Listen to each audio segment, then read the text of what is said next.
The Rabbids are back. Some love them, some hate them, but in a lot of players' minds, they are very excited for Party of Legends. A new party experience with the world famous Rabbids, surely that's a recipe for success. This game has been tipped as the most epic Rabbids experience to date, so today we're going to dive in and review this new game coming from Ubisoft. Before we begin the review, make sure to subscribe down below for more reviews and guides every single week. We are rapidly growing and I would love for you to all join our awesome community. So, straight into the story of Party of Legends. There is a mode that you will see upon booting the game called Adventure Mode. This all starts off with a cutscene where the Rabbids are watching a tale around a journey to the west and the Monkey King. Quickly you will see the king's imprisonment, freedom, allies battles and eventual godlike status. As the camera pans out, the Rabbids are chilling in a washing machine, which is no surprise for these odd little creatures. However, the washing machine gets activated on an unusual cycle and transports the Rabbids and sends them crashing down into the world of the gods. The crash landing causes mayhem and sends pages of sacred books everywhere. The Monkey King traps the washing machine and decides to send the Rabbids down to the land of the living to retrieve all of these sacred books before they can go home. Within the adventure mode, there are 4 different acts which introduce you to a wealth of different characters along the way. Many of these encounters though are just text-based, however they are a nice addition to the genre, giving it a bit more personality. Within the main game, you can choose to play alone or with up to 4 players in couch co-op. This is an incredibly fun experience, especially as the game is centered around short mini-games, and with so many included within this experience, it's very rare that you'll come across any that are boring or tiresome. The adventure mode in all takes around 3 hours to complete and has varying levels of difficulty if you want to take on the AI. So all players from different skill levels will definitely have fun playing this. Moving away from the adventure mode, we have party mode. This is ideally the mode that is trying to keep players returning, and it is clear to see why. The mode is very similar in ways to Mario Party and others within the same genre. You'll be given the option in the menu to play either 5, 10, 15 or 30 minute games, all of which have random levels and playlists to choose from. This mode is great as it also reinforces the leveling system that has been introduced within this title for the first time.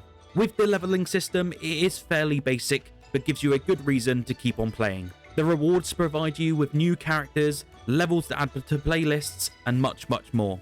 In all, there are 45 characters to unlock, so there is definitely a lot of replay value for all the completionists out of there. There are unlocks that are combined with replaying adventure mode, however for me I was done playing after 1 or 2 games. I do assume that with friends and family you'll no doubt play these levels multiple times, so it's a nice addition that you may or may not unlock.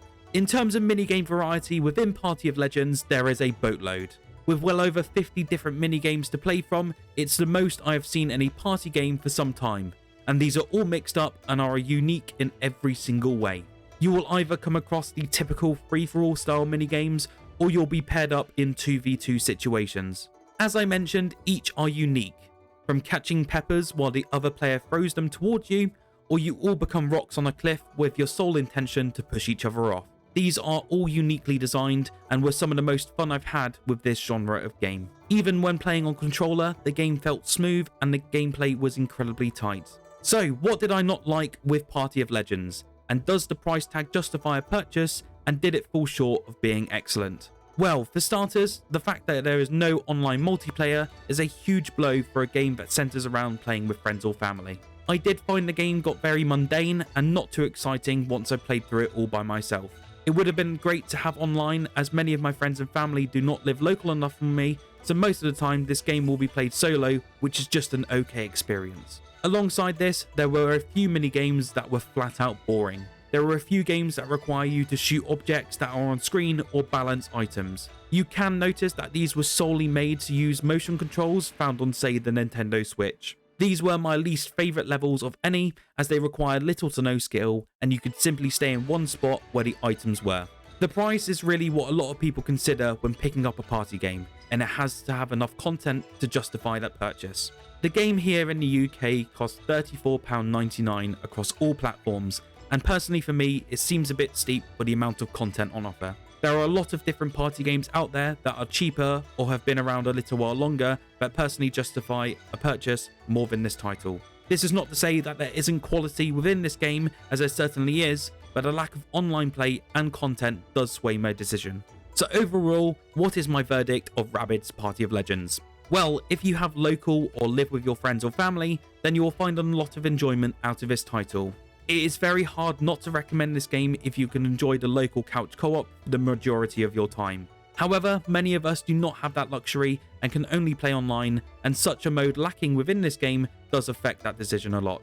The game does have a lot of mini-games and quality, however it does have an incredibly short story, no online multiplayer, and a basic leveling system, which makes it overall average and has little longevity. I would give this game a solid 6 out of 10 and would recommend that most wait for it to go on sale. If you enjoyed this review and found it helpful, do subscribe down below and like the video. My name is Fletcher from PSX, and I will see you all in the next video.